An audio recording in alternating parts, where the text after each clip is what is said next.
Hey, it's Drew Neiser with another Tuesday tip. We're ending a month of huddles having talked about how do you motivate, how do you mobilize your employees, particularly your direct reports, when times are turbulent and there's a lot of nervousness out there. So, Patti Newcome of FieldRoutes. Patti, what's your tip? Two quick tips. One is really understand what motivates people so you can give them stretch assignments in an area that they really care about. And then the second is marketing. Make sure that the org really understands what you're contributing. I do it in the guise of giving an update and making sure people understand our outcomes, but I'm always looking at the message of, is this really marketing? And I love it. You're attaching a person to it. Okay, Lesley Davis, WAI. Lesley, what's your tip? My tip is to meet people where they're at, understand what it is they're wanting, and try to help them get where they're wanting to go. If you've got a great dream for them, that doesn't mean it's their dream. Interesting. I like the way you put that. Okay, Marni Carmichael, ImageSource. Marni, what's your tip? A couple of things I would try to get as transparent and consistent with the metrics you have for team success. Lead with compliments. And I like what was just shared too. Sometimes I have to accept where my team members' limitations are and just make the most of them as an asset. And, that doesn't mean they're not a good fit. It just means that somebody else might have the stretch goals. I love the lead with compliments. I'm just thinking back to my days with coaching my son and daughter in soccer when they're 5 years old, and the compliment sandwich. Exactly. You kicked that ball really well. Oh. Now, can you get up? Right. Yeah. And by the way, you kicked that ball really well. Okay. Heidi Bullock of Tealium. Heidi, what's your tip? Yeah, my tip is don't be too internally focused. To motivate your team, I like to bring in external speakers. It's just fun to learn. And also customers. Nothing makes people feel better than hearing from their customers.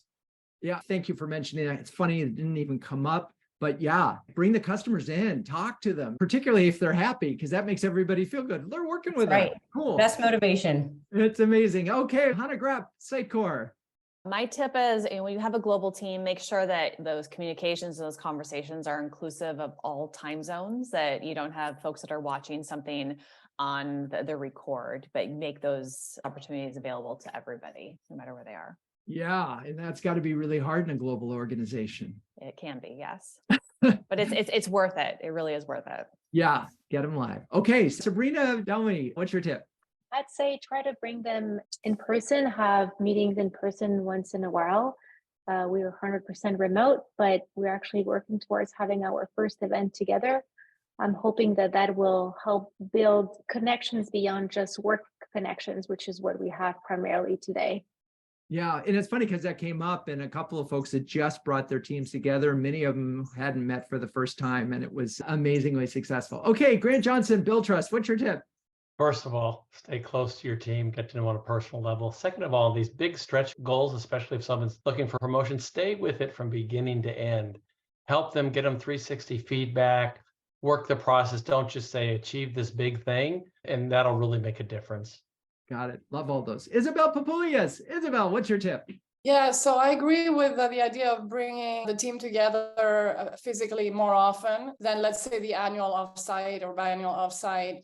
But I think more importantly, creating opportunities for the team to collaborate and break down the silos between the team, right? So that the events person gets to help the demand gen person brainstorm ideas and so on. There's really that mix. I find that energizes people to spend some time thinking beyond their own swim lane.